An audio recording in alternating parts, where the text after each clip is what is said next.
Assalamualaikum warahmatullahi wabarakatuh. Halo, apakah suaranya cukup terdengar, teman-teman? Waalaikumsalam. Waalaikumsalam warahmatullahi.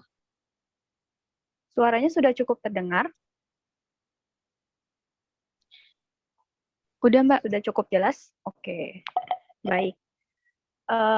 Teman-teman, di sini ada sekitar berapa partisipan ya? 14 ya. Tapi sambil kita buka aja langsung pin ya. Oke. Aku buka lagi dengan salam. Assalamualaikum warahmatullahi wabarakatuh. Selamat malam semuanya. Ya.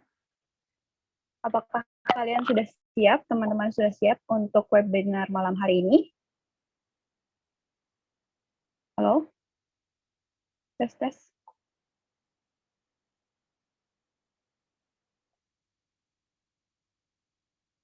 Oke. Saya buka dulu dengan membacakan syukur kepada Allah Subhanahu wa Ta'ala, karena kita diberikan nikmat dan kesempatan untuk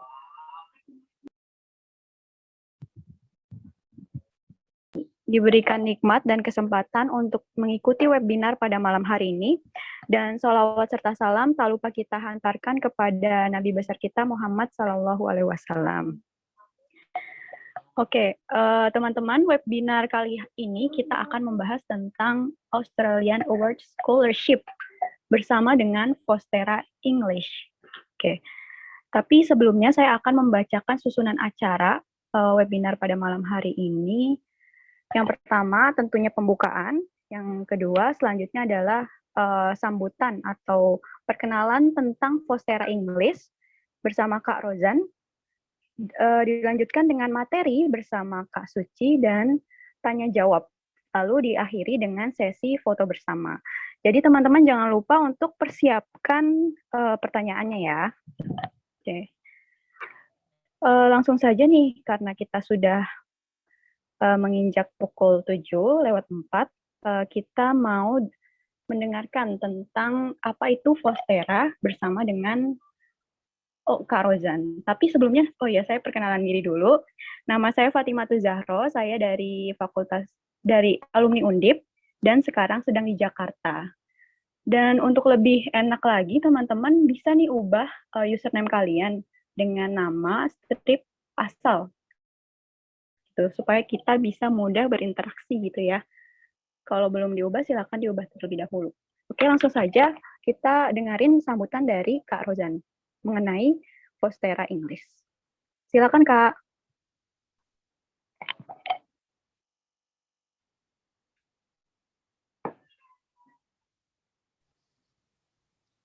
Ya, Assalamualaikum warahmatullahi wabarakatuh. Waalaikumsalam. Ya, terima kasih ya Mbak Fatimah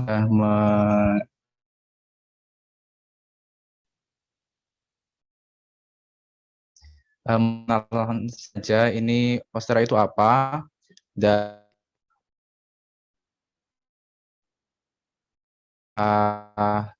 kita sediakan layanannya. Sebenarnya Fostera itu apa?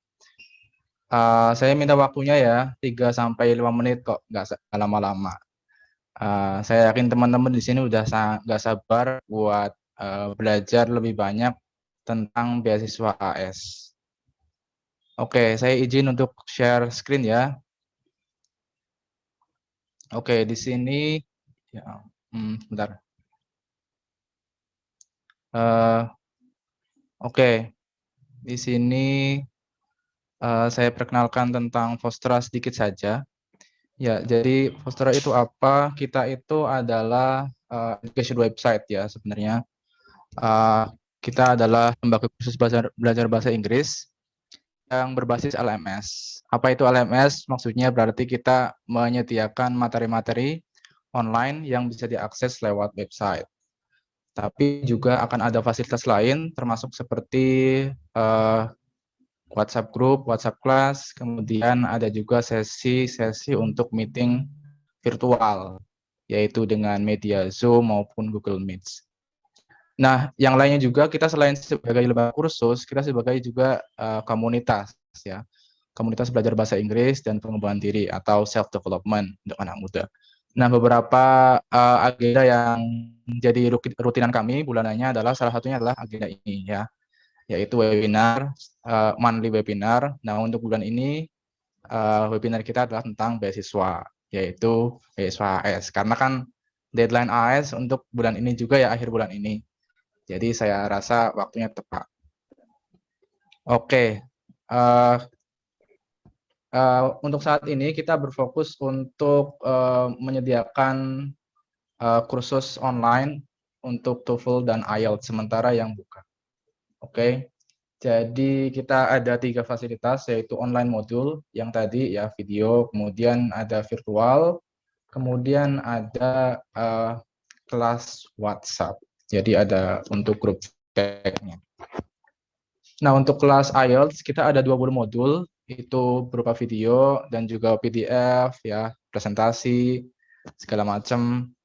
Kemudian membahas semua IELTS skill ya. Nanti akan saya share PDF-nya di grup biar teman-teman bisa belajar lebih lanjut.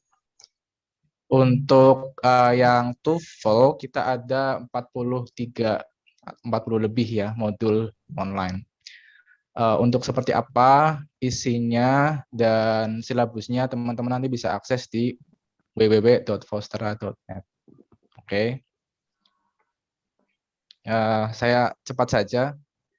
Nah, untuk jenis kelasnya kita ada 3 jenis ya. Kalau tadi kan ada yang IELTS dan TOEFL. Nah, kita bagi lagi untuk IELTS dan TOEFL itu menjadi tiga tipe. Ada yang basic, ada yang standar, dan pro.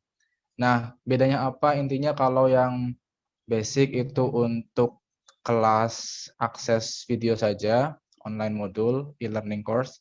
Nah, untuk yang standar ada kelas WhatsApp-nya, jadi akan ada sharing session dan materi di grup WhatsApp. Nah, untuk yang terakhir, yang pro itu adalah semuanya. Ada video, ada grup WhatsApp, diskusi, dan juga webinar. Nah, untuk yang standar itu 10 hari, ya yang pro itu 1 bulan dengan 8 meeting. Kurang lebih seperti itu ya.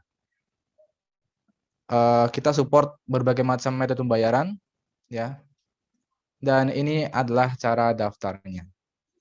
Oke, saya kira itu saja. Nanti bisa kalau ingin membaca lebih detailnya, nanti saya share materinya di PDF-nya di grup. Oke, terima kasih. Saya nggak lama-lama. Sekian saja pengenalan tentang Fostera, dan saya kembalikan lagi ke Mbak Fatimah dan bisa dilanjutkan untuk materi webinar. Terima kasih. Oke, terima kasih Kak Rozan atas penjelasan tentang Fostera English. Kalian jadi bisa kepoin sendiri nih di sosial medianya di Instagram @fostera.co ataupun Facebook di Fostera. Dan kalian kalau mau meningkatkan skill bahasa Inggris bisa tuh kunjungi Fostera English. Oke, mungkin teman-teman sudah nggak sabar nih untuk lanjut dan belajar tentang materi AAS atau Australian Award Scholarship bersama dengan pembicara kita Mbak Suci. Sebelumnya saya mau sapa dulu Mbak Suci. Halo, Assalamualaikum. Halo, Waalaikumsalam warahmatullahi wabarakatuh. Oke, Kedengaran nggak ya? kedengeran Mbak? Alhamdulillah, suaranya kedengeran. Oke, Mbak Suci apa kabar malam hari ini? Alhamdulillah. Sekarang lagi di Sorong ya Mbak? Alhamdulillah, sehat. Oke, Iya, berarti ini sekarang lagi di Sorong nih. oh, Jam 9:11 ya. Iya. oh, sudah cukup malam ya. Dan aku lihat tadi ada partisipan Iya. yang juga dari Aceh, ada dari Tangerang, kalau nggak salah tuh, aku lihat partisipannya. Masya Tuh, Allah. jadi ya dari banyak daerah ya ternyata. Oke, teman-teman panitia boleh kita lihat biodatanya Kak Suci dulu mungkin.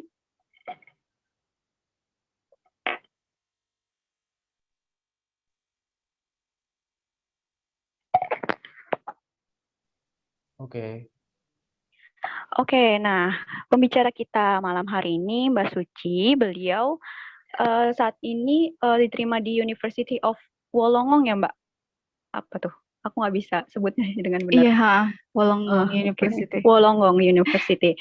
Dan sebelumnya beliau berkuliah di Matematik Education di Muhammadiyah Sorong University. Wah, Papua. Dan beberapa professional experience-nya yaitu beliau pernah menjadi librarian di Averos Senior High School, terus ke bawah lagi pernah juga menjadi mentor micro teaching di Muhammadiyah Sorong University, dan beliau aktif juga nih di organisasi, banyak sekali yang diikuti, seperti jadi member of Papua Volunteer Care Community, jadi koordinator of Finance and Business Fund Department in Kami Ubais. Lalu beliau juga menjadi forming of Cadres Department member di LDK Sains Muhammadiyah University. Selanjutnya bisa kita lihat, nah bisa dibaca ya organisasi experience-nya, dan beliau juga aktif di volunteer ya, banyak sekali pengalaman volunteer-nya beliau, mulai dari mengajar anak-anak di Papua, di USILI, hingga melakukan fundraising, juga melakukan fundraising untuk korban tsunami dan lain sebagainya ya. Volunteer-nya banyak banget, Masya Allah. Oke. Malam hari ini tentu kita akan membahas tentang AAS, Australian Award Scholarship, dan sudah dibuka mulai sejak tanggal 1 Februari sampai terakhir tanggal 30 April ini gitu. Jadi mungkin teman-teman partisipan di sini mau menggali lagi nih lebih dalam informasi tentang AAS, apakah kalian atau kita sudah ada yang kelewat nggak sih kira-kira persiapan yang kita sudah buat ini untuk mendaftar AAS kali ini? Oke, untuk lebih cepatnya langsung saja kita mendapatkan informasi dari pemateri kita, yaitu Mbak Suci Ristia Nurjanah. Kepada Mbak Suci, saya persilahkan. Baik, terima kasih untuk Mbak Fatimah, juga teman-teman Postera. Assalamualaikum warahmatullahi wabarakatuh. Terima kasih atas kesempatan yang diberikan. Semoga malam ini ada sedikit ilmu yang saya sharing, jadi teman-teman pun yang ingin mendaftar baik itu AS ataupun beasiswa lainnya jadi lebih bersemangat, dan juga harapannya semoga lebih banyak lagi teman-teman yang bisa melanjutkan studinya ke luar negeri. Kita langsung mulai saja ya. Saya akan share screen saya.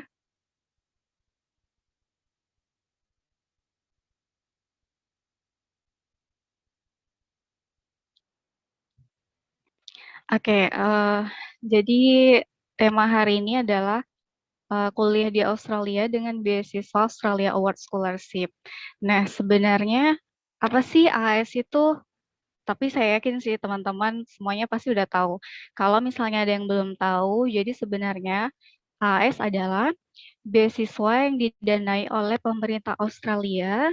Beasiswa ini diberikan kepada ke seluruh warga negara Indonesia tanpa ada batasan umur, dan ini diperuntukkan untuk mereka yang ingin melanjutkan ke jenjang S2 maupun ke jenjang S3. Nah, jadi ini nih enaknya AS. Jadi teman-teman nggak perlu khawatir tentang umur karena AS itu memberikan keleluasan untuk semua orang bisa daftar. Kemudian, kenapa Australia Award Scholarship? Nah, di sini saya merangkum beberapa, lebih tepatnya 16 alasan kenapa saya milih Australia Award Scholarship. Kenapa bukan beasiswa lainnya untuk S2? Jadi yang pertama adalah zero. Teman-teman kalau daftar AAS dari mulai awal sampai kemudian teman-teman selesai kuliah nih, nggak akan ada biaya yang teman-teman keluarkan.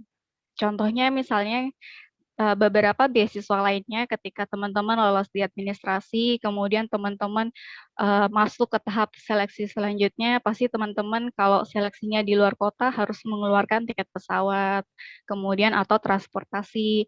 Nah, lain halnya di AAS, teman-teman apapun biaya yang teman-teman keluarkan seperti tiket pesawat, tiket kapal, bus, semuanya akan diganti oleh pihak AAS. Jadi ini enak banget nih, jadi kita nggak perlu modal yang gede. Nah, makanya disebut 0 rupiah. Kemudian yang kedua, Yang kedua ada namanya PDT. Nah, jadi enaknya beasiswa ini adalah ketika nanti teman-teman lolos, teman-teman akan mendapatkan pre-departure training. Jadi PDT ini singkatan dari pre-departure training. Nah, pre-departure training itu apa sih? Nah, ini itu adalah kegiatan training intensif yang diwajibkan untuk diikuti oleh semua awardee yang keterima beasiswa AS. Lokasinya di mana? Lokasinya ada 2. Kalau nggak di Bali, di Jakarta. Nah, untuk penempatannya sendiri itu pihak AAS yang menentukan apakah kita akan ditempatkan di Bali atau di Jakarta. Tetapi biasanya mereka yang dari Indonesia Timur, mereka akan ditempatkan di Bali. Kemudian untuk PDT nanti kita bahas lebih lanjut ya. Kemudian yang ketiga adalah tiket pesawat pulang pergi ke lokasi PDT. Nah, sesuai yang saya sampaikan sebelumnya, karena PDT hanya ada 2, either Bali atau enggak Jakarta. Untuk tiket pesawat, semuanya akan di-cover oleh pihak Australia Award. Sama halnya dengan poin 4 nih. Jadi misalnya kita udah mulai PDT di Bali, setiap bulannya kita akan mendapatkan uang saku. Nah, uang saku itu nominalnya kalau tahun ini 3.150.000. Uang itu untuk apa sih? Jadi uang itu kita gunakan untuk pertama kita bayar uang sewa kos. Karena kalau di Jakarta ataupun di Bali kita butuh tempat tinggal. Jadi uang itu kita gunakan untuk membayar uang tempat tinggal juga untuk uang makan kita selama 1 bulan. Kemudian yang kelima, perihal visa. Ini nih yang paling enak dari AHS. Jadi kita tuh nggak perlu pusing-pusing ngurusin visa. Kita tinggal kalau udah terima AS nih tinggal PDT aja ya udah gitu selesai. Jadi visa semuanya akan diurusin oleh pihak AAS. Kemudian medical check-up gratis. Nah, ini menunjang untuk keperluan visa. Karena visa perlu medical check-up, pihak AAS pun akan menyediakan medical check-up gratis untuk kita. Jadi kita tinggal datang saja ke rumah sakit yang sudah ditunjuk dan semuanya akan di-cover oleh pihak AI. Kemudian yang ketujuh, kita tidak perlu pusing tentang LOA. Ada beberapa beasiswa yang ketika teman-teman sudah dapat beasiswanya nih, teman-teman harus cari sendiri LOA-nya. Teman-teman harus menghubungi pihak universitas, kemudian meng-apply untuk kampus, dapatkan LOA.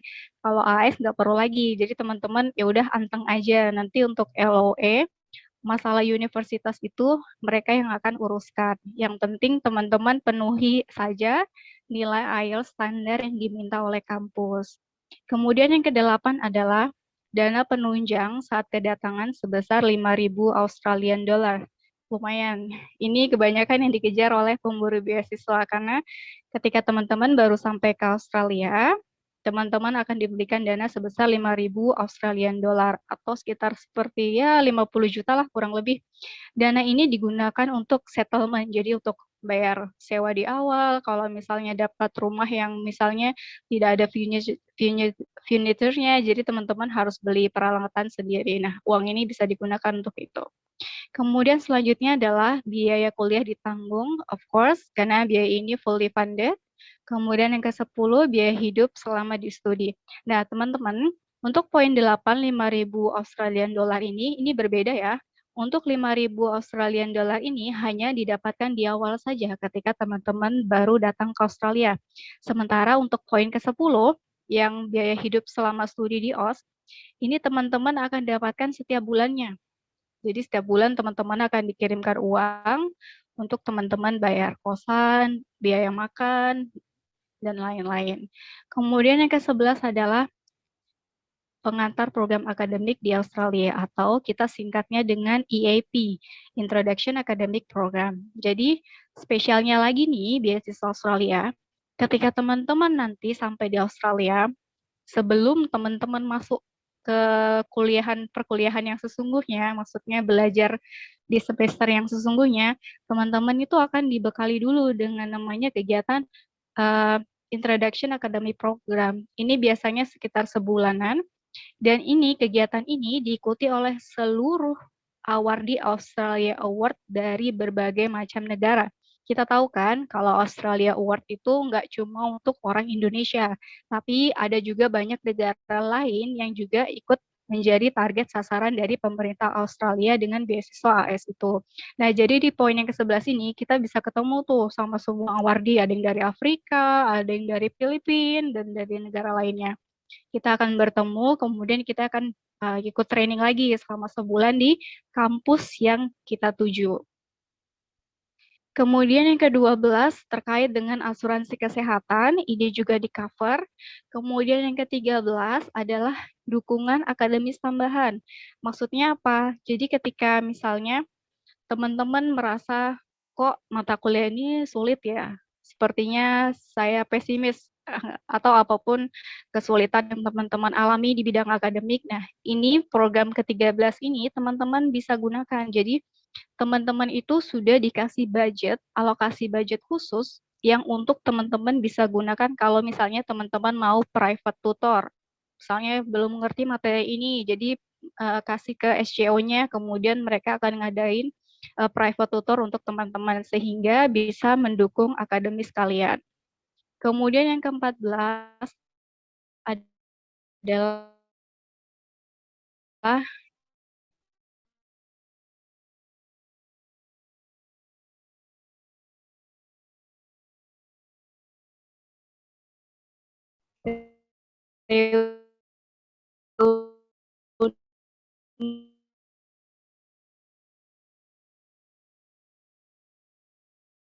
reunian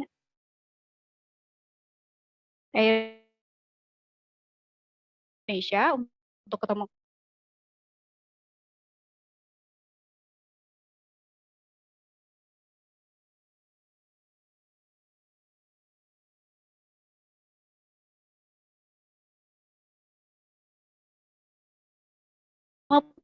penerbangan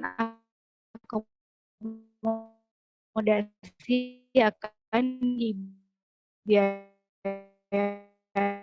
oleh pihak dari pemerintah Australia untuk alumni mereka yang dapat beasiswa AS. Jadi ketika nanti nih teman-teman udah selesaikan studinya di Australia, kemudian teman-teman kembali ke Indonesia, teman-teman punya program misalnya mau membangun desa A, kemudian teman-teman udah menyusun nih proposal kerjanya seperti ini, kemudian rinciannya, dana yang dibutuhkan berapa. Nah, teman-teman kemudian bisa mengikut sertakan ke dalam program yang namanya Alumni Grant Scam.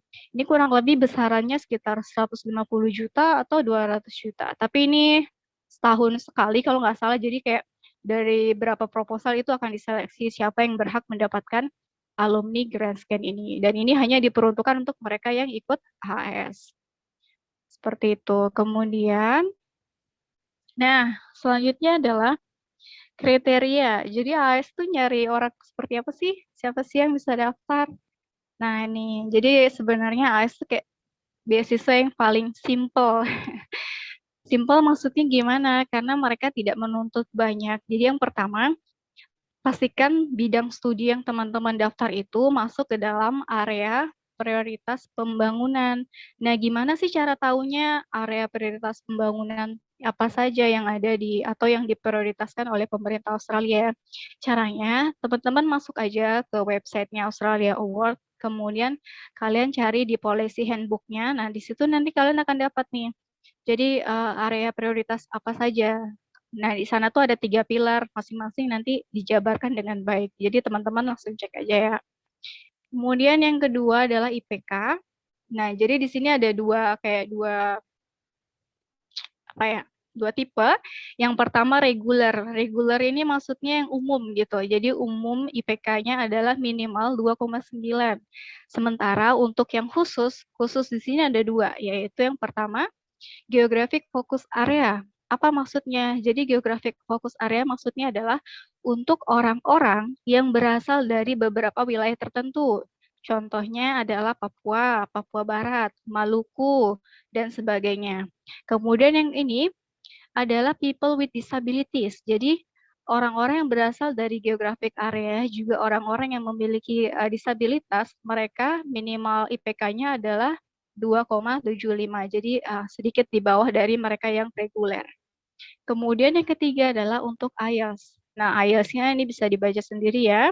Minimal 5,5 atau bisa TOEFL ini nih. Jadi enaknya AS adalah teman-teman itu daftar boleh pakai apa aja. Kalau punya IELTS boleh pakai IELTS. Kalau punyanya TOEFL ITV ya udah pakai TOEFL ITV. Kalau punyanya TOEFL IBT ya pakai TOEFL IBT atau enggak PTA akademik. Jadi mereka pada saat pendaftaran menerima seluruh 4 sertifikat bahasa Inggris ini. Jadi terserah teman-teman milih mau daftar pakai sertifikat yang mana gitu kan. Kemudian yang keempat, ini untuk yang PhD syaratnya lebih tinggi, yaitu IELTS dan lain-lainnya.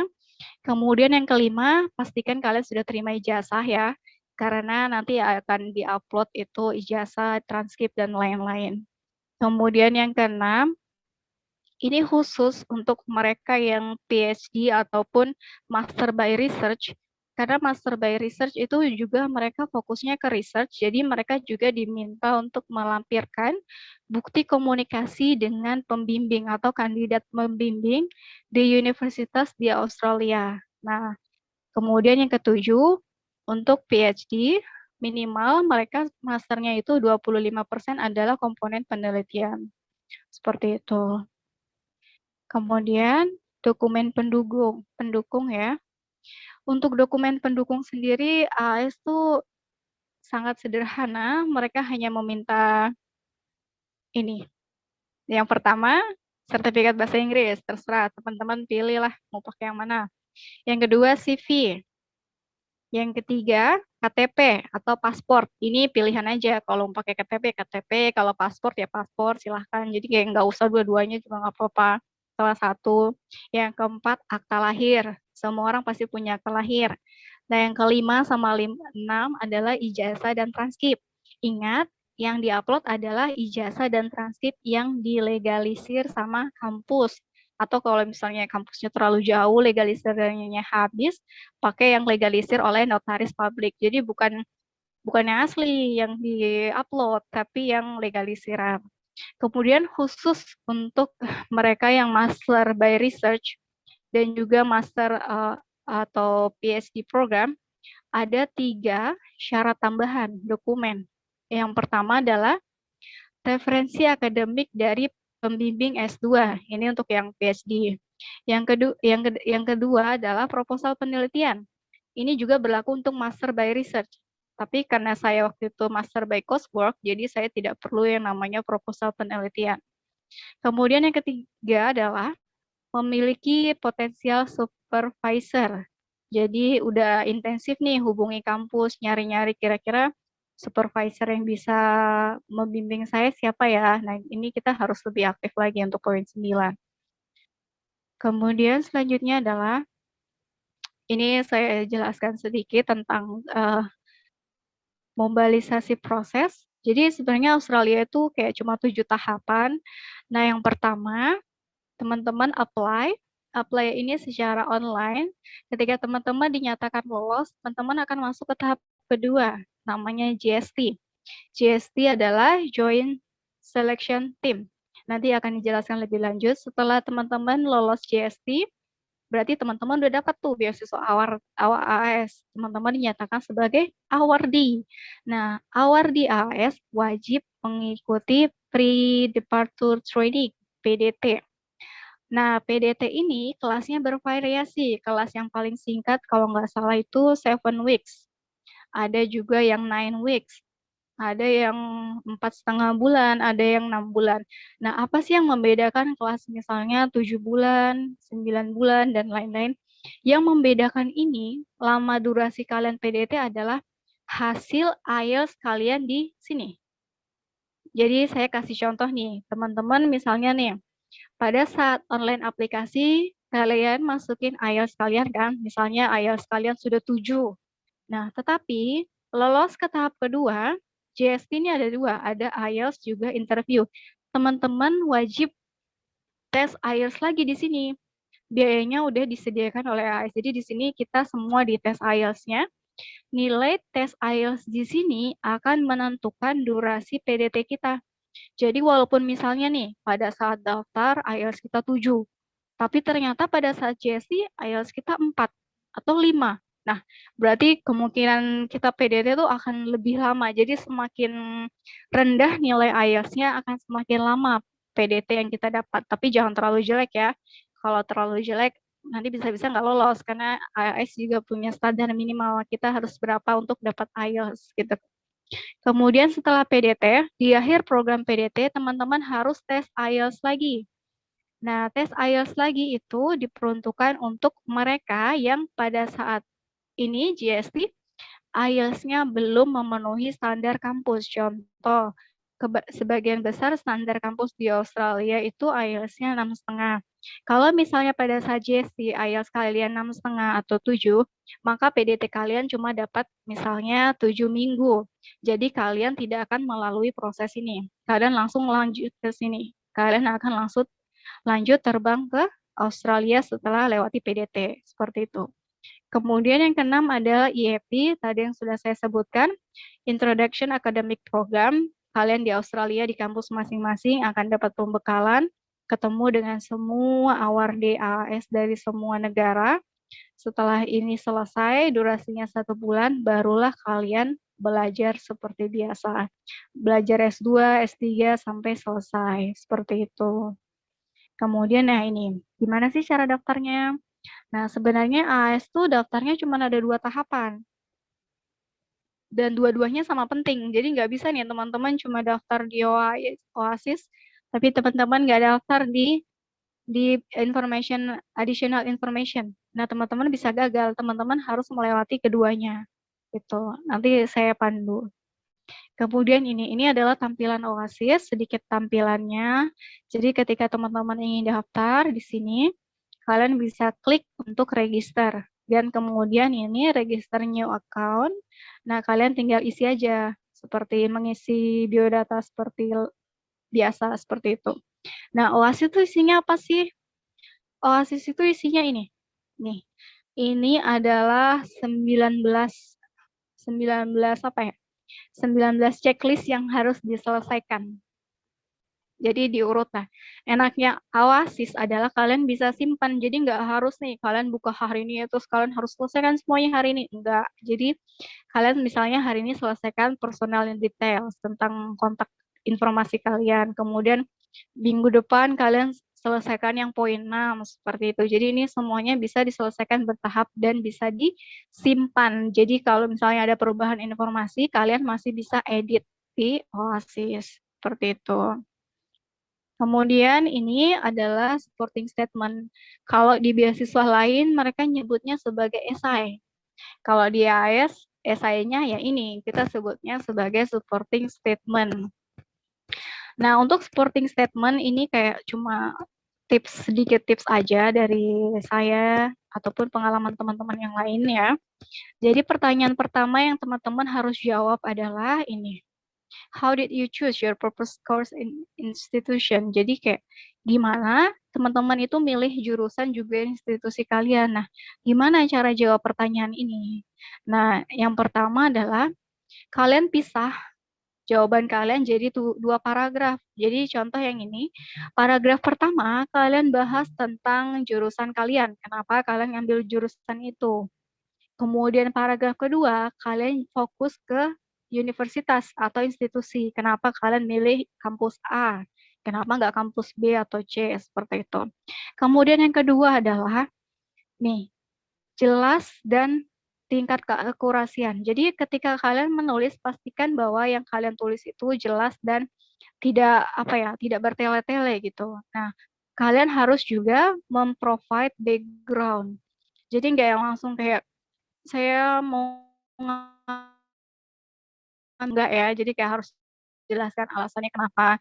Jadi kayak ini, jadi jelaskan alasan kenapa kamu butuh ngambil itu. Kan kalian udah S1 nih, terus kenapa harus S2 lagi? Kenapa ngambil jurusan yang sama misalnya seperti itu. Jadi kayak kalian benar-benar harus kasih penjabaran yang sejelas-jelasnya untuk AHS. Kalau memang kalian tuh butuh ngambil itu dan jelaskan kenapa butuhnya untuk apa. Kemudian yang ini yang untuk paragraf kedua, pastikan teman-teman research tentang universitas. Jadi kayak jangan main asal pilih, jangan misalnya saya mau kuliah di Universitas Melbourne karena teman saya kuliah di sana. Itu jelasannya nggak valid ya. Jadi penjelasan yang teman-teman cantumkan di esai itu kalau bisa sesuai dengan research yang kalian cari, jadi sesuai data gitu. Kemudian yang selanjutnya adalah ini, spesifik tentang course atau subjek yang universitas kalian tawarkan. Jadi ini masuk ke sini, poin ke sini. Jadi misalnya ada universitas A dan universitas B. Mereka misalnya nawarkan sama-sama public health. Nah, tapi kalau kalian deep research, pasti di universitas A dan universitas B, subjek yang akan dipelajari pasti akan ada perbedaannya. Nah, di situ kalian bisa cantumkan di sini. Contohnya yang di universitas A, mereka tuh lebih spesifik ngejelasin tentang ini, sementara yang di B mereka tuh kayak lebih ke arah sana, misalnya seperti itu. Dan itu yang membuat kalian lebih condong untuk memilih universitas A daripada universitas B. Nah, nanti ini kalian bisa baca aja ya, nanti saya kasih slide-nya. Kemudian yang pertanyaan kedua adalah ini tentang jurusan kalian. Bagaimana kemudian jurusan kalian itu berkontribusi untuk karir kalian, kan? Nah, yang pertama, kalian jelaskan dulu, apa sih yang kalian mau pelajari secara spesifik? Kan kalian udah selesai satu nih, emang itu nggak cukup ilmunya, gitu. Kalau misalnya merasa nggak cukup, nah kalian jelaskan, apa lagi yang ingin kalian pelajari. Kemudian adalah kasih overview, karir kalian sekarang tuh apa, ngapain kegiatannya, di rumah aja, ngapain, misalnya seperti itu, tapi jangan di rumah aja ya. Nah, ini jelaskan karir sekarang, kemudian kaitkan dengan karir ke depan, future goal, gitu.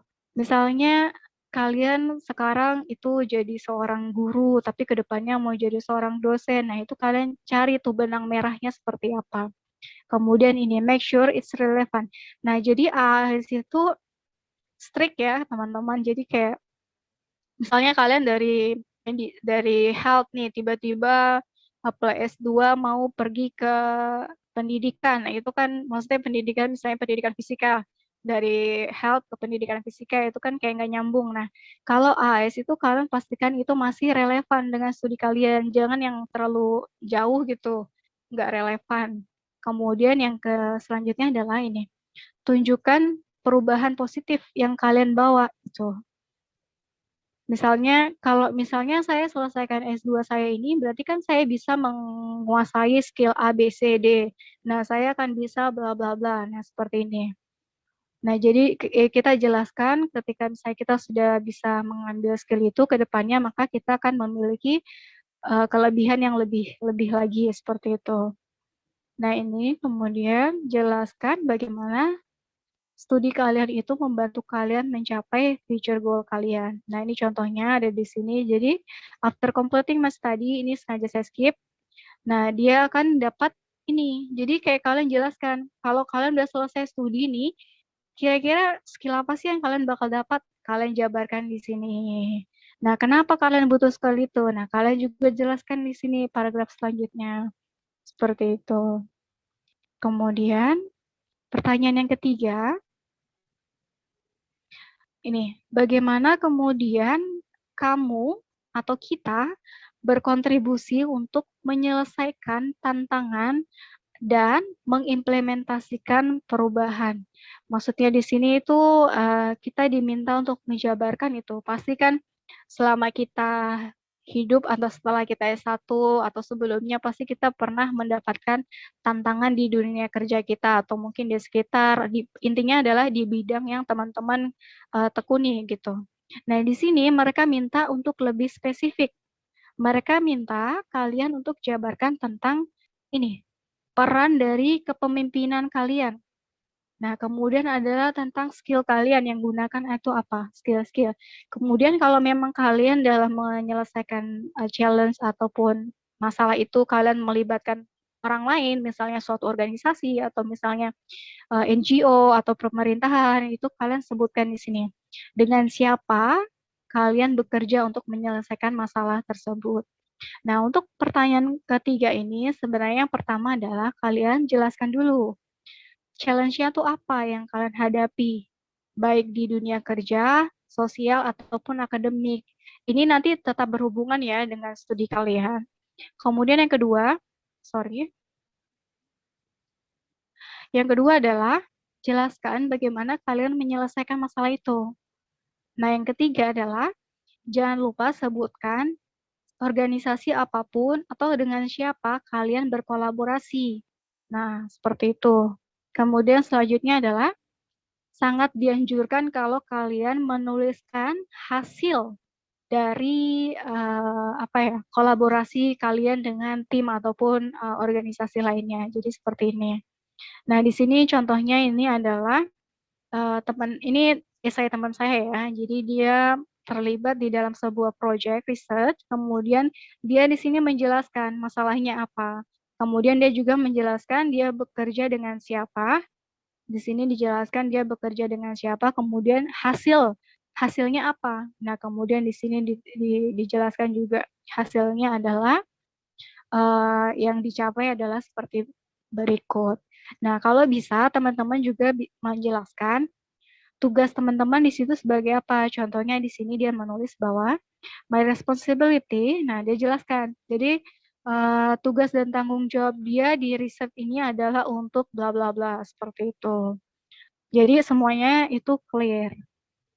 Kemudian yang keempat, ini pertanyaan terakhir dari esai. Yang pertama adalah berikan 3 contoh bagaimana kita menggunakan knowledge kita, pengetahuan kita, skill kita, juga connection yang kita punya, yang akan kita raih dalam scholarship kita. Jadi ini tuh kayak future goal kita gitu loh. Kalau yang tadi, yang poin yang kalau pertanyaan ketiga ini adalah tentang sesuatu yang sudah kita lakukan di masa lalu, iya kan, yang kita udah lakukan, yang udah kita kerjakan, kita udah hadapi, kita udah selesaikan. Sementara untuk pertanyaan yang keempat ini tentang yang akan datang. Jadi kalian tuh kayak diminta untuk berimajinasi, nggak berimajinasi juga sih, maksudnya kalian tuh diminta untuk membuat visi kalian ke depannya. 3 contoh yang ingin kalian lakukan, anggap saja kalian sudah selesai S2, anggap saja kalian sudah selesai S3, nah kalian tuh mau ngapain? Program kerja kalian yang ingin kalian lakukan. Ini minimal 3, up to 3. Jadi 3 contoh, kalian sebutkan misalnya A, saya mau bla bla bla, kemudian yang B bla bla bla, ketiga bla bla bla gitu. Jelaskan juga. Kemudian yang ke B adalah list any possible constraints. Jadi kayak kalian juga diminta untuk menganalisa. Kalian punya 3 program kerja. Kalian analisa 3 program kerja ini kira-kira apa yang bakal menghambat untuk terlaksananya. Misalnya saya mau buat rumah baca. Kira-kira apa yang bakal menghambat saya untuk merealisasikan program saya? Contohnya adalah misalnya finansial. Jadi saya jelaskan tuh, yang pertama adalah terkait finansial, atau yang kedua terkait misalnya perizinan dan sebagainya. Nah, untuk yang keempat ini, yang pertama, kalian harus menjawab setiap pertanyaan secara terpisah. Jadi poin A sendiri, poin B sendiri. Kemudian yang poin A, jelaskan setidaknya 3 practical example dan tuliskan secara detail. Kalian mau ngapain nanti ke depannya. Kemudian yang selanjutnya adalah, ini bukan tentang seberapa besar, tetapi lebih ke fokus bagaimana kamu bisa bermanfaat untuk orang lain. Jadi jangan ngoyo gitu. Jangan bikin yang terlalu wow, gitu. Maksudnya terlalu besar tapi kayak nggak jelas gitu. Lebih baik kecil nggak apa-apa, yang penting adalah bagaimana itu bisa bermanfaat untuk orang sekitar. Untuk poin B, ini kalian membuat list kemudian identifikasi hambatan apa yang kalian akan hadapi ketika untuk mengimplementasikan program A tadi. Nah, kemudian selanjutnya adalah lebih baik ketika kalian bisa memikirkan juga tentang possible solution, atau kira-kira contoh yang tadi kita buat misalnya secara finansial. Kalau misalnya masalah yang mungkin dihadapi adalah secara finansial, kira-kira alternatif solusi apa yang bisa saya pikirkan. Misalnya, oh mungkin saya bisa mengajukan proposal ke pemerintah seperti itu. Jadi kayak kalian juga menyediakan alternatif solusi untuk masalah yang kalian hadapi di poin B. Seperti itu. Kemudian ini untuk secara general, ketika kalian menulis supporting statement, yang pertama adalah gunakan tata bahasa yang benar. Jadi bahasa yang baku. Kemudian yang kedua, do not talk down. Jadi jangan merendahkan para tim selection. Jadi kayak misalnya kalian nulis nih, pengertian pendidikan adalah bla bla bla, itu kayak nggak perlu gitu. Kalian jangan merendahkan tim seleksi karena mereka pasti tahu pengertian pendidikan itu apa, sebagainya, seperti itu. Kemudian yang ketiga adalah jangan buat itu terlalu personal. Jadi itu tuh bukan berbicara tentang kalian punya kehidupan pribadi, masalah kalian, tidak, tapi secara general tentang future goal kalian, tentang impact kalian terhadap society, seperti itu. Kemudian yang keempat, just to the point. Kenapa just to the point penting? Karena kalian hanya punya, jadi kalian punya kata-kata itu dibatasi karakternya. Nanti ada di aplikasi berapa karakter yang bisa kalian gunakan. Kemudian yang kelima, ini, jangan mengkritik universitas. Kalau tadi ada pertanyaan, kenapa kamu pilih kampus ini? Kamu kan tulis tuh di esai, kenapa? Misalnya, kamu tulis, saya memilih kampus A karena jurusan saya di sini akan belajar tentang bla bla bla. Nah, tapi kamu jangan sekali-sekali kritik universitas lainnya. Misalnya, saya tidak memilih kampus B karena di sana jelek, karena di sana kotor dan lain-lain. Tidak ya. Jadi kayak kalian tidak mengkritik kampusnya, tapi kalian lebih ke menonjolkan kampus yang kalian pilih, compare dengan kampus yang lainnya, seperti itu. Tapi tidak merendahkan ataupun mengkritik, seperti itu. Kemudian yang keenam adalah hati-hati. Jadi ketika kalian research itu pastikan informasi ataupun data yang kalian dapat itu valid, bukan fake ataupun bukan hoax, seperti itu. Kemudian yang ketujuh, tidak copy paste. Nah, ini ya tim AS tuh mereka tuh orang-orang hebat, profesor dan lain-lain. Jadi mereka pasti tahu nih ini tulisannya kamu atau kamu copy dari orang lain. Nah, itu pasti ketahuan. Jadi tulislah dengan tulisan kalian sendiri gitu. Kemudian yang kedelapan adalah gunakan formal language. Kemudian yang kesembilan, proofread. Proofread itu sangat penting ya teman-teman. Kenapa? Karena gini, karena ketika kita nulis esai, bisa jadi kita merasa, wah esai kita udah bagus nih. Kayaknya nih kita bakal lolos nih. Tapi coba deh kalian ngasih esai itu ke kalian, minimal ke 2 orang. Satu kalian kasih ke teman kalian yang sebidang. Coba suruh dia baca. Gimana komentar dia. Nah, dia itu akan membantu mengevaluasi apakah kualitas esai kita sudah sesuai atau belum. Kemudian lagi satu orangnya lagi adalah orang yang tidak sebidang dengan kita. Kita jadi tahu pandangan orang, misalnya nih, kalian tuh adalah orang kesehatan. Terus saya yang tim seleksinya tuh nggak ada background kesehatan gitu. Nah, kira-kira saya bisa ngerti nggak tulisan kalian? Nah, makanya kalian penting yang namanya proofread. Jadi bisa juga dilihat kalian punya grammar, kemudian kalian punya struktur, kalian keakuratannya gimana, kejelasan visi misi kalian seperti apa. Nah, ini pentingnya proofread. Jadi minimal 2 orang. Satu sebidang dengan kalian, yang satu yang orang di luar bidang studi kalian, seperti itu. Kemudian selanjutnya ini. Ini penting, simpan semua dokumen aplikasi termasuk CV, juga jawaban supporting statement dalam file pribadi. Kenapa ini harus disimpan? Karena JST atau Joint Selection Team ini ketika wawancara yang ditanyakan adalah seputar aplikasi kalian. Kalau misalnya kalian tidak ingat nih, kalian nulis apa aja, nah bisa kalian nggak fokus menjawab pertanyaan pada saat wawancara, seperti itu. Jadi harus disimpan. Kemudian ini mengenai CV, ini sedikit gambaran. CV itu apa aja sih di dalamnya? Nah, CV yang baik di dalamnya yang pertama tentu adalah ada kalian provide personal information kalian. Nama, tanggal lahir, dan sebagainya. Kemudian adalah educational background. Kalian nggak perlu nulis dari SD ya, cukup dari SMA atau S1 saja ya. Educational background kalian dari mana gitu. Kemudian adalah work experience. Ini kalau misalnya kalian punya kayak internship, magang, itu bisa kalian cantumkan di sini. Kemudian adalah organization atau volunteer experience. Nah, organization ini cukup penting peranannya dalam sebuah CV. Kenapa? Karena kebanyakan beasiswa itu mereka tuh ingin kandidatnya adalah kandidat yang tidak tidak selfish, maksudnya tidak individual banget gitu. Jadi mereka juga terlibat terhadap organisasi-organisasi, artinya mereka itu punya pengaruh terhadap masyarakat, setidaknya bermanfaat terhadap masyarakat sekitar. Nah, organisasi ini bebas, bisa organisasi akademik, organisasi keagamaan, ataupun yang lain-lain. Kemudian adalah research atau publikasi. Jadi ketika teman-teman punya publikasi, apapun itu, silakan teman-teman lampirkan di CV kalian. Kemudian adalah award. Misalnya kalian dapat penghargaan, silakan dilampirkan. Seperti itu. Jadi ini adalah gambaran CV. Apa aja yang harus kalian tulis dalam CV kalian. Selanjutnya adalah, ingat CV itu adalah first impression. Jadi kayak tim AS tuh nggak kenal kalian siapa.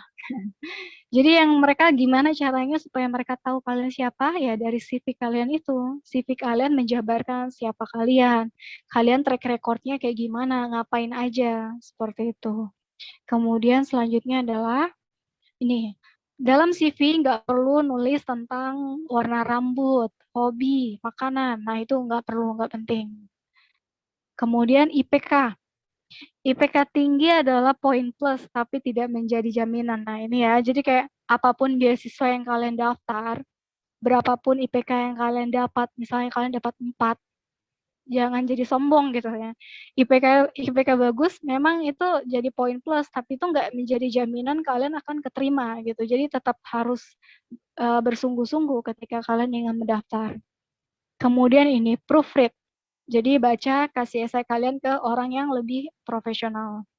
Ini untuk menulis CV, yang pertama adalah tipsnya, singkat, lugas, kemudian formatnya sederhana, oke, jadi sederhana tapi tidak datar, jadi jangan kayak CV kalian ada 4 halaman, 5 halaman, itu kalian bayangin aja kalau misalnya kalian jadi tim seleksi, terus kalian harus ngebaca CV orang 5 halaman, itu kan pasti kalian udah kayak, aduh, ini nanti aja deh, gitu. Jadi pastikan formatnya sederhana. Kemudian adalah informasi yang spesifik, kronologis waktu, kemudian tata bahasa, kemudian adalah ini, CV-nya menarik tapi jangan berlebihan. Jadi jangan taruh anime-anime atau gambar-gambar nggak penting, itu juga tidak bagus. Kemudian ini, perhatikan alamat email, poin ke-7 ya. Jadi kalau kalian mendaftar beasiswa, nama email kalian tuh email yang normal, jangan kayak email yang alay-alay gitu. Karena itu juga akan menjadi penilaian oleh mereka, kayak ini anak mau daftar beasiswa, kok nama emailnya alay banget gitu ya. Jadi pastikan nama email itu email yang resmi, seperti itu. Kemudian yang ke-8 adalah pastikan tampilan CV konsisten. Dari awal sampai akhir konsisten, layoutnya seperti apa. Selanjutnya ini tentang GST. GST itu adalah tahapan kedua. Jadi AS itu cuma 2 tahapan. Yang pertama administrasi online, yang kedua GST, ini secara offline. GST ini biasa lokasinya disesuaikan dengan tempat terdekat kalian di mana. Nah, GST ini tujuannya apa? Yang pertama, mereka hanya ingin mengkonfirmasi. Jadi kayak dia bukan ngetes ilmu pengetahuan gitu, enggak. Tapi kayak bukan ngetes bahasa Inggris kalian, enggak. Tapi cuma mau konfirmasi. Ini kamu nih orang yang nulis esai itu bukan sih? Gitu kan. Mereka bakal konfirmasi, mereka akan nanya dengan sejuta pertanyaan yang mereka ingin tanyakan gitu. Kemudian yang kedua, dilakukan dalam bahasa Inggris. Ya, tentu saja. PhD ataupun master, keduanya saat interview akan dilakukan ke dalam bahasa Inggris. Kemudian yang poin ketiga, interviewer, pewawancara adalah profesor atau orang dari Indonesia dan Australia. Kalau master, interviewernya ada 2, satu Australia, satu Indonesia, profesor. Sementara kalau untuk kandidat PhD, interviewernya ada 3 orang, itu yang membedakan.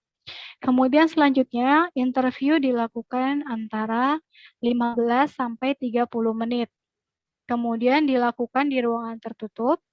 Dan kemudian ini, enaknya AS ketika kalian merasa gugup, keringat dingin, nah mereka tuh nggak akan langsung tiba-tiba, oke kita mulai ya. Nggak, mereka nanya dulu, nah, kamu tuh udah siap belum? Ketika kamu merasa butuh waktu mungkin 2-3 menit, nah mereka akan berikan kalian waktu gitu. Tapi nggak sampai lama. Kemudian selanjutnya adalah pertanyaan itu hanya akan seputar aplikasi dan supporting statement. Seperti itu. Ini, tips lolos GST. Pertama,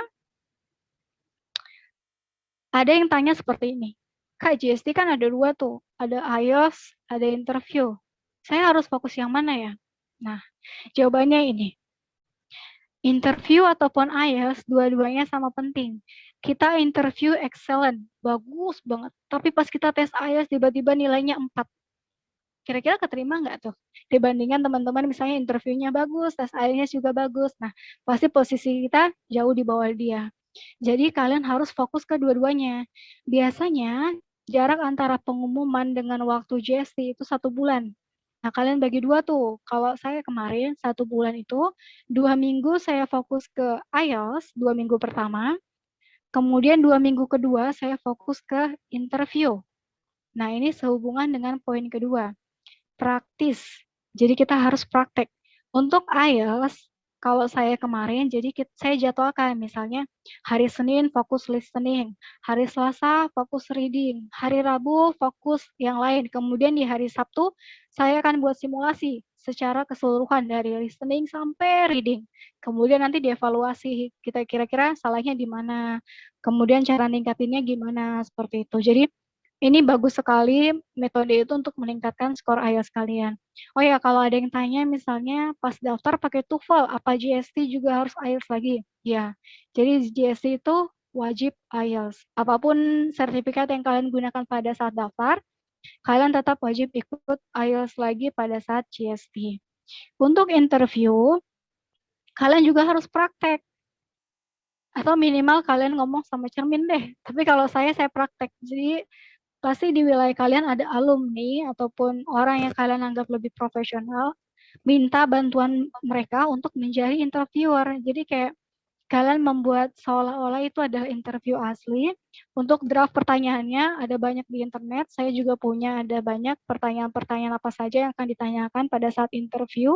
Nah, kalian bisa buat simulasi. Oh, cara jawabnya seperti ini. Oh, tadi kamu kurang nih seperti ini. Nah, kita akan bisa mendapatkan feedback kalau kita melakukan yang namanya praktis gitu. Kemudian yang ketiga adalah kuasai aplikasi dengan baik. Ini penting. Kemudian be confident, percaya diri. Jadi pede aja gitu. Kemudian be yourself. Jadi kalian nggak usah ngarang bebas. Jadi pada saat interview tuh jujur ya, jangan pertanyaannya, jawabannya ngaco, itu nggak boleh. Kemudian ini, karena interviewer itu adalah orang-orang profesional, adalah profesor, jadi kalau kalian ditanya, ya udah jawab sesuai apa yang ditanya, nggak usah ngejawab yang nggak ditanya gitu. Jadi to the point. Nah, kemudian yang ini, dimanapun di akhir proses interview kalian ditanya, apakah kalian punya pertanyaan, tapi dalam bahasa Inggris ya. Nah, ketika ditanya apakah kalian punya pertanyaan, sebenarnya kalian punya 2 pilihan. Yang pertama, kalian sampaikan memang apa yang ingin kalian pertanyakan, misalnya kalian punya pertanyaan, tapi ingat, jangan sampai kalian memberikan pertanyaan yang sebenarnya kalian bisa temukan jawabannya di internet dengan mudah. Kalau kalian lakukan itu tuh kayak, jangan ngasih pertanyaan yang bodoh gitu, yang kita bisa nyari sendiri, itu kayak menunjukkan kalau kita sebenarnya males aja nyari jawabannya, padahal sebenarnya jawabannya ada. Nah, jadi daripada kalian punya resiko memberikan pertanyaan yang sebenarnya kalian bisa dapat jawabannya, mending kalian ini, membuat closing statement. Nah, ini yang saya lakukan. Jadi setelah selesai interview, ketika interviewer bertanya apakah ada pertanyaan, saya menjawab, saya tidak ada pertanyaan, tapi saya hanya ingin mempertegas bahwasanya misalnya saya berterima kasih udah ada di sini, kemudian bla bla bla. Jadi kayak di sini tuh kalian mempertegas kalau kalian tuh memang layak dapat beasiswa ini. Kayak kalian kasih gitu loh penjualan diri kalian di sini tuh apa misalnya. Kalau kemarin saya bikin tuh apa ya? Kayak jarang nantilah rahasia. Jadi di sini kalian bikin closing statement kalian, kira-kira kenapa mereka harus pilih kalian. Tapi jangan lugas ya, kenapa kalian harus memilih saya. Enggak, tapi kalian manipulasi kalimatnya supaya tidak terkesan seperti itu. Kemudian yang selanjutnya adalah ini, perbanyak informasi mengenai AS. Nah, itu udah banyak sekali di internet, teman-teman. Pertanyaan-pertanyaan GST, kemudian bagaimana supaya lolos AAS. Nah, semuanya itu sudah ada di internet. Jadi sekarang teman-teman yang aktif nyari, jadi bukan beasiswa yang nyari kalian, tapi kalian yang memantaskan diri untuk mendapat beasiswa itu. Seperti itu. Nah, itu tadi dari saya, demikian. Semoga cukup jelas ya.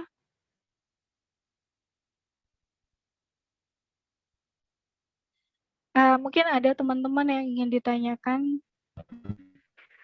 Saya kembalikan ke Mbak Fatima. Oke, baik. Terima kasih Mbak Suci. Cukup lengkap ya penjelasannya tentang beasiswa AAS dan juga cukup detail tadi penjelasannya. Sudah cukup banyak nih yang bertanya di lewat chat, tapi sebelumnya teman-teman informasi kalau kita semua yang datang di sini itu bisa mendapatkan voucher 40% dari Fostera English. Dan juga bagi teman-teman yang bertanya, itu akan dapat voucher 50%. Oke. Mungkin saya akan kasih kesempatan untuk teman-teman yang mau bertanya langsung dulu nih kepada Mbak Suci. Silakan kalau yang mau bertanya bisa dibuka mic-nya. Adakah teman-teman mungkin yang sudah penasaran gitu atau ingin tahu lagi hal-hal yang mendetail tentang AS? Karena pendaftarannya sudah 20 hari lagi akan tutup gitu ya. Adakah teman-teman yang mau langsung? Oke, ada mungkin ya.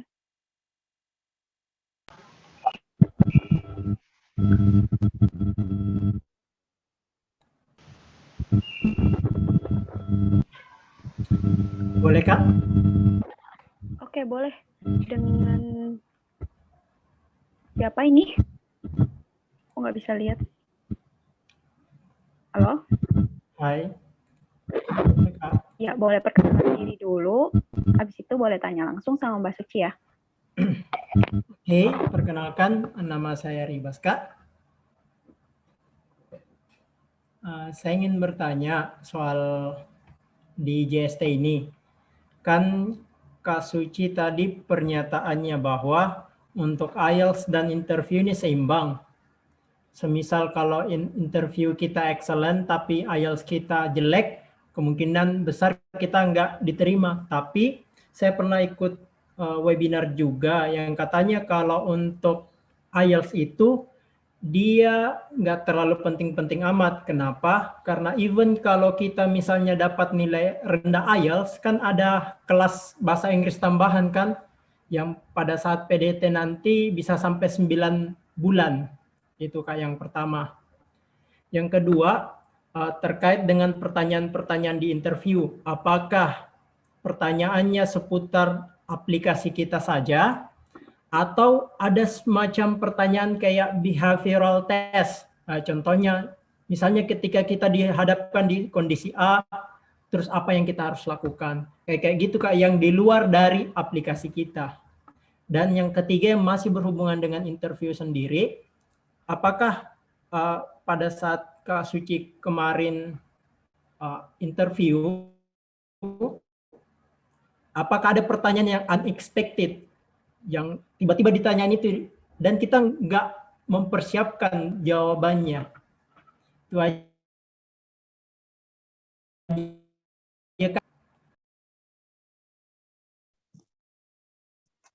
Makasih. Ribas. Langsung Ya, saya jawab apa Suci. gimana, Mbak? Ya, silakan Mbak Suci, boleh langsung Oh dijawab. iya, baik. Iya, jadi untuk pertanyaan yang pertama tadi mengenai IELTS, IELTS dan interview. Oke. Kenapa saya bilang sama penting? Ya, kalau bagi saya itu sama-sama penting. Ketika misalnya ada yang bilang, kan ada PDT. Walaupun ada PDT, tapi tetap ada standar nilai dari AAS nih. Misalnya nih, teman-teman pas JST nilainya 3. Itu kan kayak, ini beneran nggak nih? Ini anak 3 itu kan jauh banget dari standar. Jadi kalau bisa pada saat JST itu minimal 5 kalian dapat pada saat JST. Minimal 5 IELTS-nya. Dan kemudian adalah untuk JST, IELTS kan ada 4 nih. Ada listening, speaking, writing, dan lain-lain. Nah, yang penting adalah di highlight itu adalah writing. Jangan sampai kalian punya writing itu di bawah 5. Kalau misalnya kalian listening di bawah 5 itu masih nggak apa-apa. Kalau writing itu kalau bisa jangan sampai. Kenapa? Karena kita punya trainer kan native speaker ya. Jadi ketika kalian PDT di Bali ataupun di Jakarta, seluruh trainer kalian adalah native speaker. Bisa dari Australia ataupun dari UK. Itu trainer kalian, guru-guru kalian di kelas itu semua native speaker. Mereka bilang, skill yang paling susah untuk di-improve adalah writing. Jadi kenapa ketika kalian JST, kalian seperti itu. Sementara skill-skill lain tuh kayak masih bisa di-improve dengan waktu yang cukup signifikan. Kemudian kalau yang bertanya tentang, kan ada di kelas 9 bulan ya. Nah, kelas 9 bulan itu sebenarnya tuh sepertinya tahun saya 2019 tuh sepertinya tahun terakhir untuk adanya kelas 9 selanjutnya TMIS tuh mereka mengurangi kelas yang terlalu lama seperti itu. Jadi sepertinya tidak ada lagi kelas 9 bulan. Kelas 9 bulan itu mereka yang dapat IELTS-nya itu yang paling rendah. Berapa ya? Saya lupa. Kayaknya overall 5 deh lama. Tapi isunya itu akan ditiadakan. Jadi kelas yang paling lama adalah 6 bulan. Seperti itu. Kemudian pertanyaan kedua adalah tentang pertanyaan interview ya pada saat JST ya. Apakah ada nggak sih kayak pertanyaan jebakan tentang behavior dan lain-lain? Sepanjang pengalaman saya, tapi kebetulan saya baru ikut daftar AS baru 1 kali dan alhamdulillah lolos. Jadi sepengalaman saya tidak ada pertanyaan seperti itu ya. Jadi kayak mereka itu profesional, mereka fokus ke kalian punya aplikasi, mereka tuh hanya ingin meyakinkan kalau mereka nggak pilih orang yang salah, intinya seperti itu. Mereka hanya ingin meyakinkan kalau, karena seluruh Indonesia itu kuotanya hanya ada 250 dibagi 2. 85% untuk master, sementara 15% untuk S3 atau PhD. Nah, jadi itu selektif banget tuh. Nah, jadi mereka tuh hanya ingin mengkonfirmasi kalian tuh sesuai nggak dengan yang kalian tulis, dan kemudian pasti mereka akan bertanya secara detail. Contohnya ketika kemarin saya kan pendidikan matematika, saya kemudian ada pertanyaan mereka seperti yang sudah dilakukan, kemudian implementasinya seperti apa. Nah, kemudian kalian coba gali-gali lagi, ingat-ingat lagi masa lalu. Kemarin akhirnya saya menceritakan tentang research saya waktu S1, kemudian hasilnya seperti apa. Jadi kayak sebenarnya kalau menurut saya pada saat interview tuh kalian juga harus punya skill komunikasi yang bagus. Kenapa? Jadi hanya sharing pengalaman. Ada teman saya, kita sama-sama JST di waktu yang sama. Kalau bisa dibilang secara pengalaman, beliau itu luar biasa, pengalamannya luar biasa, organisasinya udah organisasi sekelas internasional, sementara saya NGO yang sekelas Papua Barat, beda banget kan tarafnya. Nah, tetapi hingga kadangkala interviewer itu, bagaimana menjelaskannya? Kadang kalian punya poin plus, tapi interviewer tuh nggak nanya, atau misalnya dia pertanyaannya tidak menanya seperti itu, tapi kalian tuh sebenarnya bisa membawa diri kalian untuk kemudian menjelaskan tentang poin tersebut, seperti itu. Nah, kemudian sebenarnya itu juga terkait dengan pertanyaan waktu S1. Jadi mereka tuh nggak nanya, dulu S1 kamu bikin apa, research-nya tentang apa, enggak. Mereka nanyanya tuh nggak kayak gitu. Mereka tuh nanyanya kayak, kamu pernah nggak misalnya mengimplementasikan metode pembelajaran? Nah, terus hasilnya seperti apa? Nah, itu kemudian jadi kayak kita ini harus berpikir secara kreatif gitu, bagaimana kemudian memastikan semua yang kita punya di dalam diri kita, prestasi-prestasi ataupun kayak kita menganggap itu sebuah pencapaian, itu sudah terjabarkan ataupun terceritakan oleh ke para interviewer, seperti itu. Kemudian tadi pertanyaan selanjutnya, pertanyaan ketiga apa ya? Menjebak ya? Tentang pertanyaan-pertanyaan yang menjebak ya? Pertanyaan yang tidak terduga. Unexpected, ya. Nggak ada sih. Kalau di saya sendiri nggak ada ya. saya nggak tahu ya kalau teman-teman yang lain, karena saya bilang itu, karena saya udah praktis, dan saya tuh, jadi gini, di saya punya laptop, preparation AS itu, saya udah buat, kan dapat di internet tuh, ada 50 list pertanyaan dari AS, itu kayak cuma simulasi aja, nah semua 50 tuh saya jawab tuh. Maksudnya untuk belajar sendiri. Kalau ditanya ini, oh saya tahu, saya harus jawab ini. Kalau tanyanya tentang ini, saya tahu, harus jawab ini. Walaupun pada kenyataannya tuh dari 50 pertanyaan itu ya paling cuma 5-6 yang ditanya gitu kan. Yang 40 lainnya tuh nggak ketanya. Tapi setidaknya tuh itu menunjukkan seberapa siap mental kita gitu. Nah sehingga pada saat interview, satu lagi trik nih. Jadi ada yang bilang, waktu itu saya nonton di YouTube sebelum ikut AS, mereka bilang, sebenarnya kalian tuh udah bisa nebak, kalian tuh dapat AS, maksudnya lolos AS atau tidak pada saat kalian interview. Kalian bisa rasakan atmosfer ketika kalian interview itu seperti apa. Nah, pada saat saya interview itu, atmosfernya tuh mungkin karena kita sering berlatih, kemudian dapat feedback. Jadi waktu latihan itu feedback yang saya dapatkan, kamu tuh kayak menghafal. Kamu tuh kayak menghafal narasi, jangan kayak gitu. Nah itu makanya saya bilang ke teman-teman, harus latihan dengan orang. Karena mereka bisa tahu, oh kalau kamu jawabnya kayak gitu, kamu kelihatan banget tuh, kamu ngafal jawaban. Nah itu nggak bagus, nggak natural, seperti itu.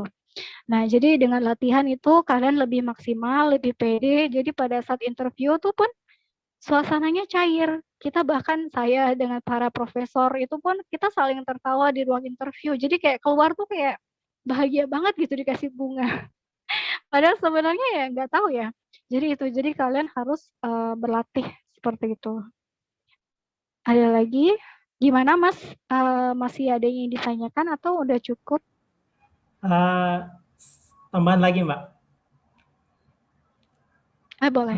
Sebenarnya bukan pertanyaan sih. Kan sarannya tadi kakak perbanyak proofread minimal 2 orang, terus banyak-banyakin latihan interview. Iya. Mungkin ada tadi yang agak sedikit bikin penasaran yang tentang closing statement. That you said that it's a secret. Pas bilang secret, waduh. Apa yang semakin penasaran kan? Makanya mungkin bisa dielaborasi Kak, yang maksudnya closing statement. Saya lupa. Terus yang kedua, minta kesediaannya kakak, minta kesediaannya kakak mungkin bisa jadi partnernya kami, baik untuk proofread esainya kami, ataupun jadi partner untuk latihan interview. And the last mungkin bisa Kak dibagi yang pertanyaan-pertanyaan AS yang kakak kumpulkan sampai 50. Wow, outstanding banget Kak. Bisa ngumpulin sebanyak itu pertanyaannya. Boleh. Oke, makasih banyak Kak ya. Boleh. Ya, oke. Jadi terkait tentang tadi ya, saya ngeblank nih. Closing statement. Itu saya dapat dari senior, dia lolos AS, kemudian closing statement saya apa ya? Kalau secara detail saya lupa, karena jujur sebenarnya tuh udah disiapin, tapi pada saat GST hari H, saya lupa. Dan saya itu baru ingat ketika udah selesai briefing. Sudah selesai di briefing, baru saya ingat, oh iya, saya harus siapkan closing statement. Nah di detik itulah kemudian saya nyiapin closing statement. Closing statement sebenarnya intinya adalah saya ngasih highlight poin lebih yang bagi saya punya, tapi orang lain nggak ada. Gitu, intinya itu. Saya meng-highlight apa yang saya punya yang mungkin tidak dipunya orang lain, sehingga AS harus milih saya. Ibarat kata gitulah kasarannya gitu. Tapi untuk bahasanya nanti kalian coba-cobalah. Nanti mungkin kalau kalian mau, kalian coba aja bikin closing statement kalian, nanti coba saya lihat seperti itu. Kemudian untuk partner proofread ataupun melihat CV kalian ataupun proofread esai, saya siap. Nanti kalian bisa minta aja kontak saya ke panitia. Insya Allah saya bantu untuk proofread esai ataupun CV kalian. Kemudian untuk partner dalam praktis interview juga insya Allah saya bisa. Jadi intinya mah saya welcome aja gitu. Kalau mau minta bantuan mah nggak usah sungkan gitu. Kalaupun yang tentang pertanyaan GST ataupun esai dan lain-lain silahkan. Nanti kalian japri saya aja, minta aja kontak saya di panitia, insya Allah nanti saya kasih ke kalian, semua yang kalian mau ya. Gitu, jadi nggak usah khawatir, nanti kita sharing sama-sama, belajar sama-sama. Oke. Wah, Ada lagi yang terima ingin kasih banyak, Kak, ditanyakan? atas kesempatan untuk teman-teman nih untuk sama-sama belajar tentang AAS dan dipandu juga sama Kakak nantinya. Di kolom chat udah ada beberapa pertanyaan, Kak, Mbak, tentang dari Iya. Gusti Ayu nih.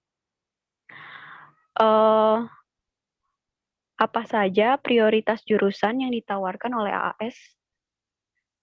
Pertanyaan pertama. Lalu yang kedua adalah, Oke. apakah ada awardee dari AAS itu yang cross major? Terus kan tadi pertanyaan yang ketiga, sistemnya mendaftar beasiswa dulu atau universitas dulu? Bagaimana jika setelah diterima AAS tidak diterima universitasnya?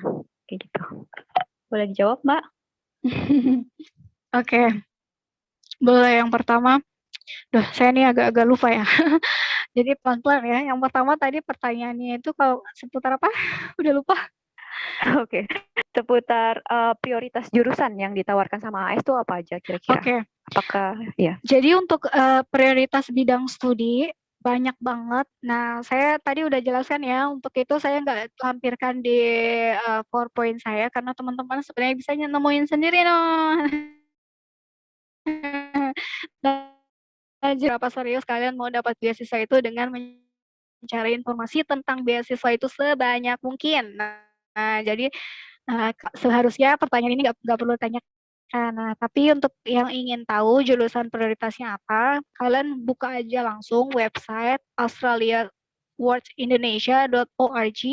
Nah, di situ kalian ubek-ubek dah semuanya tuh di website. Ada kok bidang-bidang, mereka tuh ada 3 pilar, tentang ada yang development, tentang yang bla bla bla, education masuk pilar yang mana, kemudian kalau misalnya human research masuknya pilar mana. Nah, itu semua udah dijelaskan di handbooknya, jadi kalian tinggal download dan buka aja. Kemudian selanjutnya adalah tentang mana lebih dulu nih, daftar kampus atau beasiswa ya.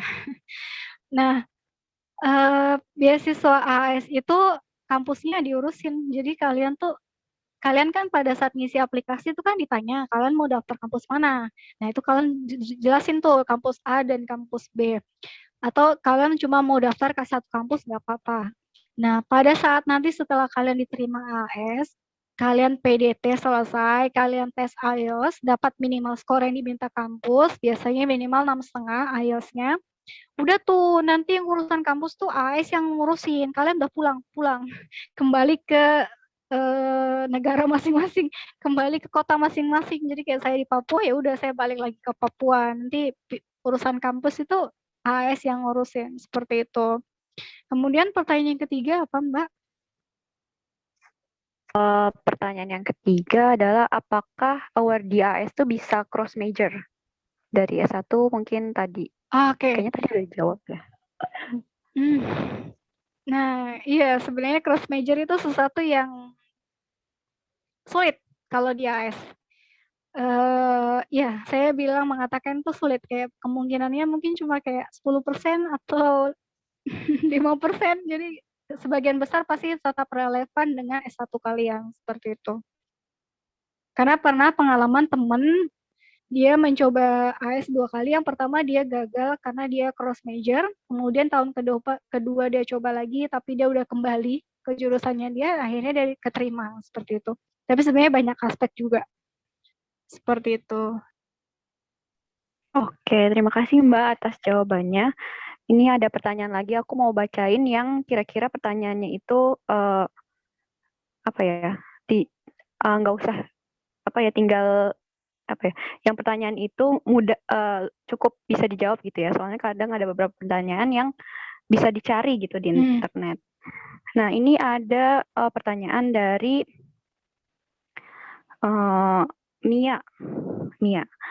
Mia bertanya gitu, bagaimana peluang PNS nih mendapatkan beasiswa AAS? Apakah kuota atau sistemnya itu sama gitu, Mbak? Iya, jadi sebenarnya beasiswa AAS itu kan dibagi 2, targeted dan non-targeted. Jadi maksudnya adalah yang termasuk di orang-orang yang ditargetkan tuh siapa sih? Yang masuk ke dalam poin yang pertama itu ada 2. 2 apa 3 ya? 2 kayaknya. Yang pertama adalah PNS.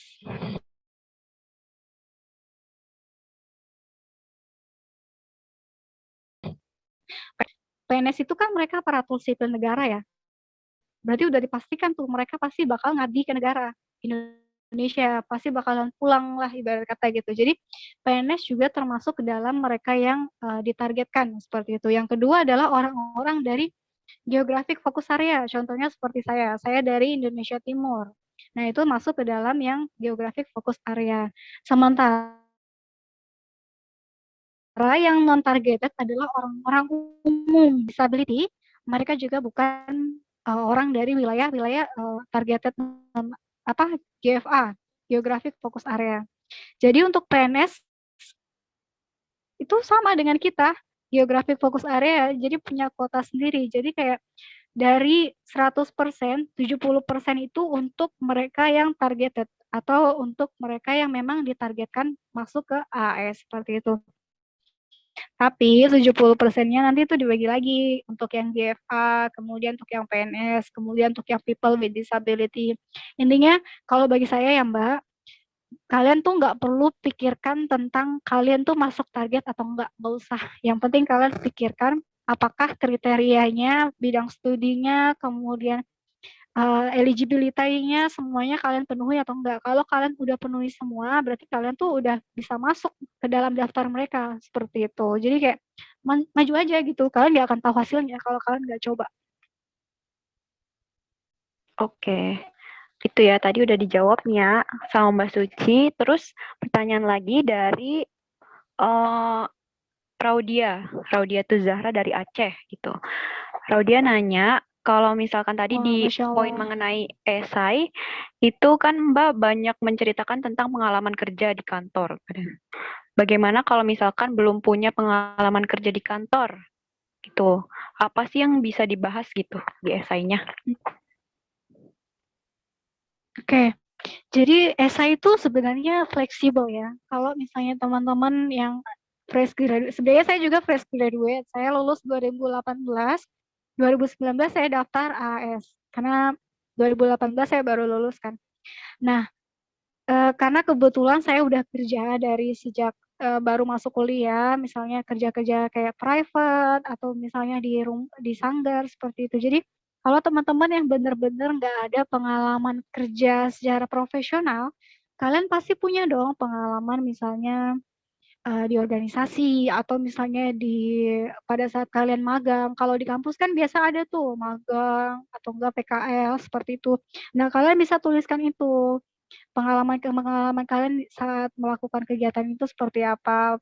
Terus habis itu kayak masalah yang kalian hadapi, kemudian bagaimana kalian menyelesaikannya, pasti ada. Tinggal kayak cuma kita aja yang kadang suka lupa kan. Jadi kayak ketika mendaftar beasiswa kita coba flashback lagi kegiatan-kegiatan kita di masa lalu seperti apa. Mungkin pada saat KKN gitu kan, biasa mahasiswa ada KKN kan. Mungkin pada saat KKN kalian punya sesuatu yang bisa kalian ceritakan di esai seperti itu. Intinya masih berkaitan dengan pertanyaan yang ditanyakan. Seperti itu. Oke, itu ya tadi Raudia. Terus terakhir nih dari chat, Kak, Mbak. Untuk misalnya beasiswa Master by Research, itu kan harus menghubungi supervisor dulu kan. Tadi ada bukti chatnya. Iya. Kira-kira ada tips nggak untuk menghubungi supervisor di university yang kita tuju? Atau gimana cara carinya kayak gitu? Makasih. Nah, sama-sama. Sebenarnya kalau masalah by research saya agak minim ya pengetahuannya. Karena saya sendiri coursework, saya ngambil coursework, nggak research. Nah, kalau misalnya menurut saya, kalau teman-teman ingin mengambil master dulu nih, kampus mana yang mau masuk nih, contohnya Melbourne, kalian mau masuk ke Unimel. Nah, udah tuh kalian tuh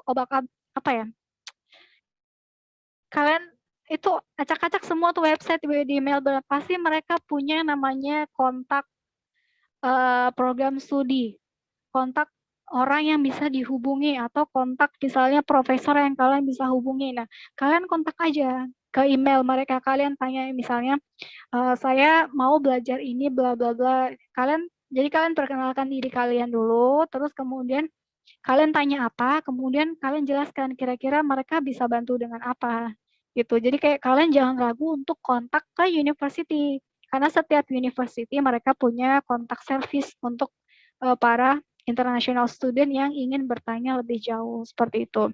Atau sugesti saya yang kedua adalah kamu cari orang yang ngambil master by research. Jadi pasti ada anak-anak AS atau mungkin LPDP gitu. Biasanya sih LPDP itu adalah mereka yang harus nyari kampusnya sendiri. Nah, mungkin kamu bisa nyari awardi-awardi LPDP, kemudian sharing, tanya pengalaman mereka gimana sih, kok bisa mereka dapat kontak profesornya, kemudian gimana supaya mereka bisa berkomunikasi dengan profesornya, nemu mereka punya supervisor, dan lain-lain sebagainya gitu ya. Oke, makasih ya Mbak atas tipsnya. Mungkin teman-teman adakah yang ingin bertanya lagi sama Mbak Suci? Bertanya langsung, silakan. Masih ada waktu 3 menit lagi, sekitar 3 menit. Adakah teman-teman yang ingin bertanya secara langsung dengan Mbak Suci? Halo Kak, izin saya boleh nanya Kak? Oke, boleh silakan.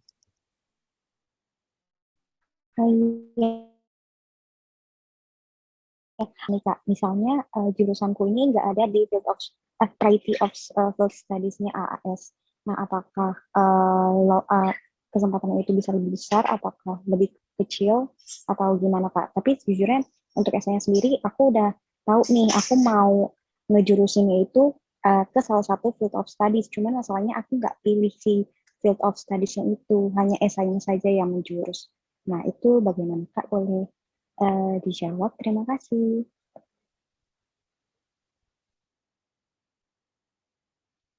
Sama-sama. Langsung aja nih Kak Mbak. Iya, boleh langsung. Oh ya, jadi kalau misalnya tentang jurusan, kalau menurut saya kalian tetap go aja, tetap aja coba gini. Jadi beasiswa AS itu adalah beasiswa yang luar biasa karena mereka itu biasanya tahun-tahun sebelumnya ya, tapi pada saat saya tahun 2019, ya pada saat tahun 2019 hanya 2000 tahun angkatanku saja yang tidak ada. Tapi tahun-tahun sebelumnya itu ketika misalnya ada yang daftar, kemudian tidak diterima, tapi ini masuk seleksi tahap 2 ya, misalnya dia administrasi lolos, kemudian dia GST, masuk GST, tapi kemudian gagal di GST, mereka akan dikasih feedback dari tim AI.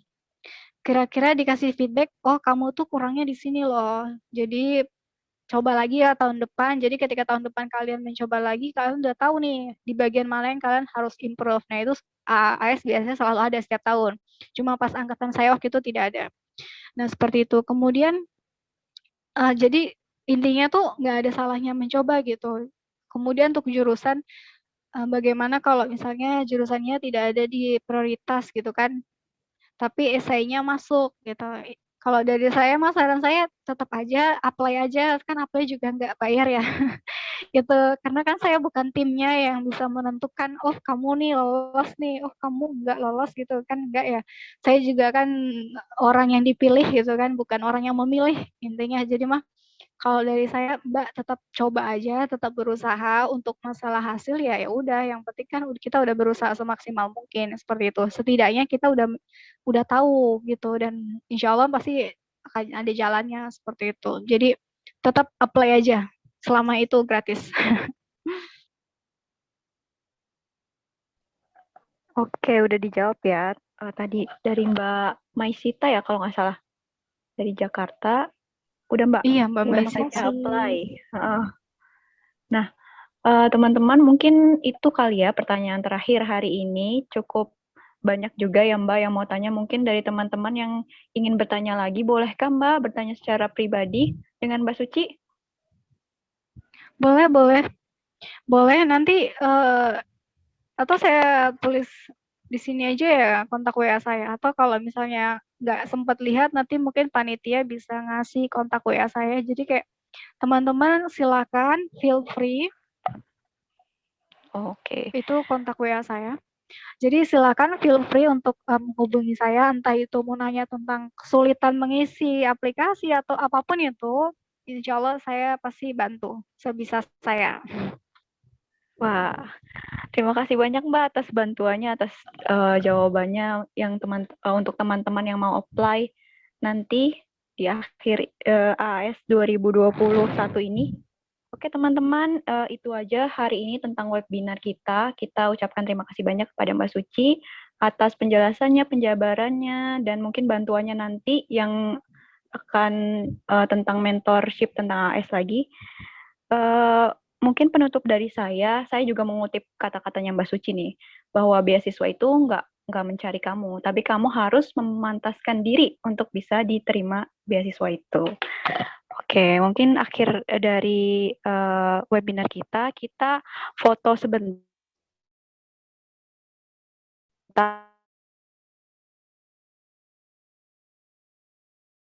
sebelum bersama dulu. Oh, yang lain boleh dibuka videonya ya, teman-teman. Ayo dibuka videonya. Oke, saya pandu ya. Silakan Ya. semuanya untuk mengaktifkan kameranya. Ya. 1, 2, 3. Bentar. Masih ada yang belum? Ragu-ragu. Oke. 1, 2, 3. Oke, satu kali lagi. Coba yang masih belum open kamera. 1, 2, 3. Oke. Oke, sudah ya. Terima kasih Kak Rozan atas dokumentasinya, dan teman-teman jangan live dulu di grup, dan mungkin nanti akan di-share materi ataupun nomor handphone dari Mbak Suci lagi. Gitu. Atas apapun itu yang nanti diberikan kepada teman-teman dan atas materinya. Saya tutup webinar malam hari ini dengan alhamdulillahirobbilalamin dan assalamualaikum warahmatullahi wabarakatuh. Waalaikumsalam. Warahmatullahi wabarakatuh. Terima kasih Kak Suci, terima kasih panitia. Terima kasih atas Terima kasih Kak. Ya, terima kasih Kak Suci. Tadi untuk yang vouchernya nanti saya share di grup aja ya. Ini ada di sini. Nanti teman-teman bisa pakai juga. Kalau tadi ada yang belum sempat lihat, nanti saya share di grup juga.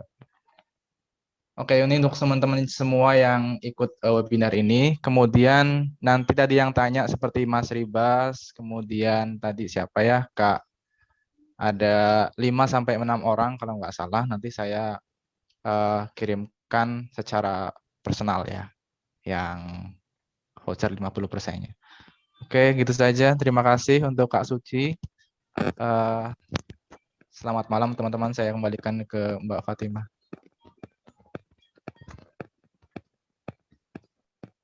Iya, sudah ditutup teman-teman, silakan boleh live.